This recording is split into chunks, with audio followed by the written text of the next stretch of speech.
We're journeying sages and vanquishing royals. That's right, it's Darkleaf Gambit from Only Then Studios.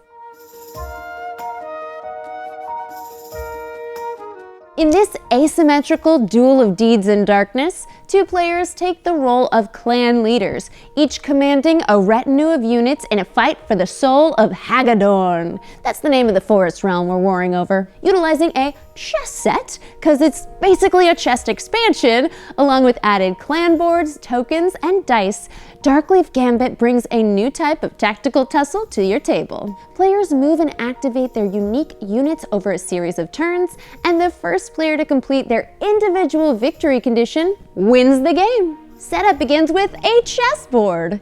In addition to the tokens, boards, and dice from Darkleaf Gambit, you're gonna need a standard chessboard with squares at least 1.5 inches in size if possible, and all 32 pieces. If your dog ate one, you need a new chess set. In fact, if you don't have a chess set, you need to go get one. Everybody should own a chess set.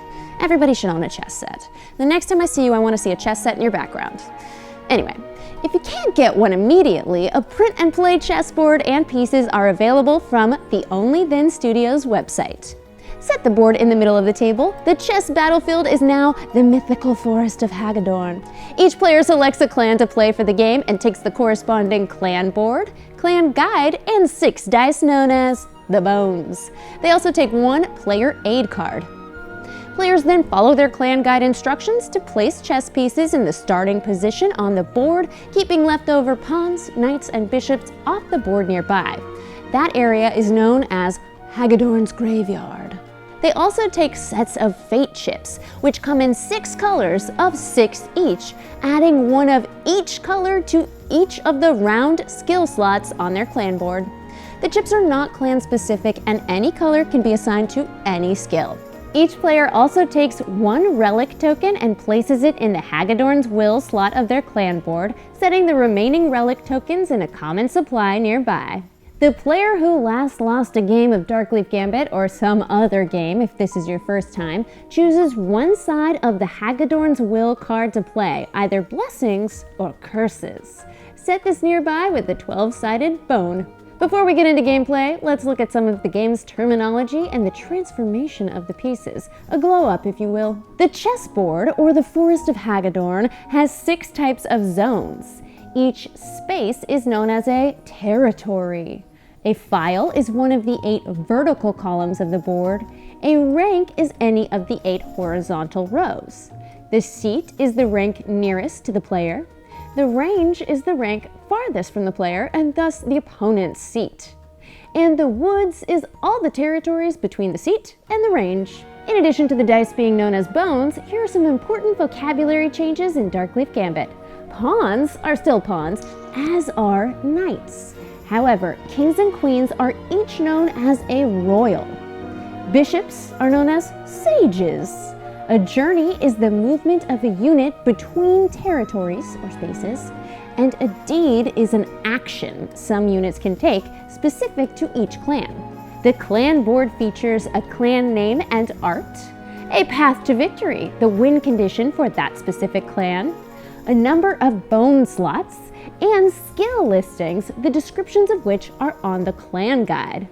Relic slots, a slot for Hagedorn's Will, and fate chip slots. The guides feature the clan name, a listing of clan skills and their descriptions, a unit listing along with each of their rules for journeying and deeds, which we'll get to more of shortly, the clan's deed description, their clan trait, and starting placement of their units.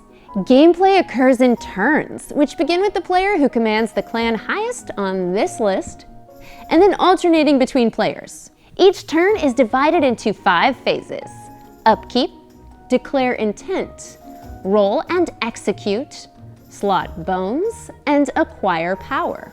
First up in the upkeep phase, the active player may resolve the following effects in an order of their choosing. Advance any counters on their side.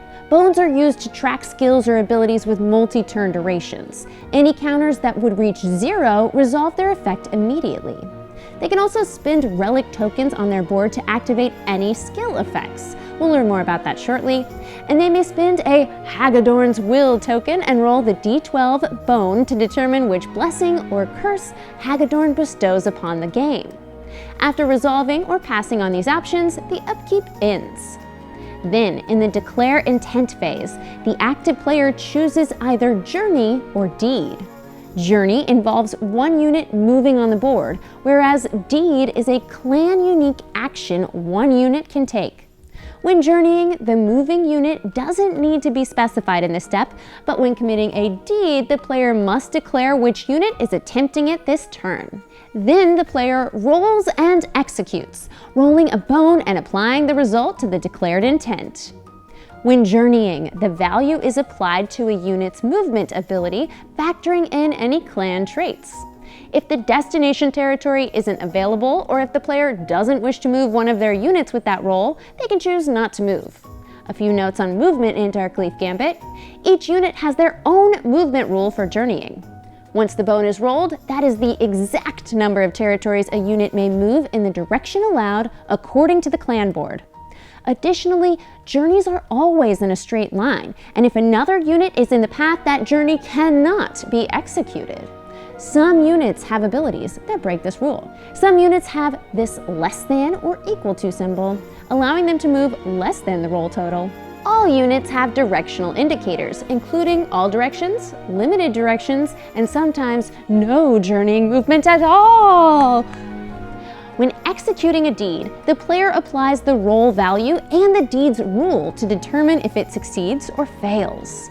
Deeds usually vanquish opposing units based on their positioning and role. For example, the Merg's Destroy deed vanquishes an adjacent rival unit by rolling a 3 or higher.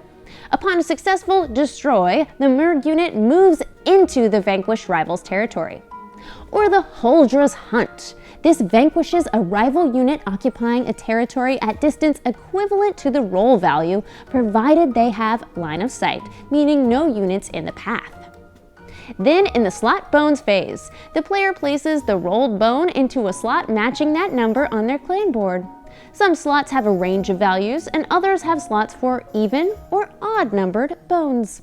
A few slots have this sum between designation, which means the sum of all the dice slotted must be within the range in order to power the skill. If multiple bones are rolled on a turn, only the last rolled bone is slotted. A player can choose not to slot a bone and instead return it to their available pool. Once fully slotted, these powers will activate in the next step, returning the bones back to the pool. A player must have at least one bone left in their pool at the end of their turn, so if their last placed bone wouldn't activate a power, then it cannot be slotted.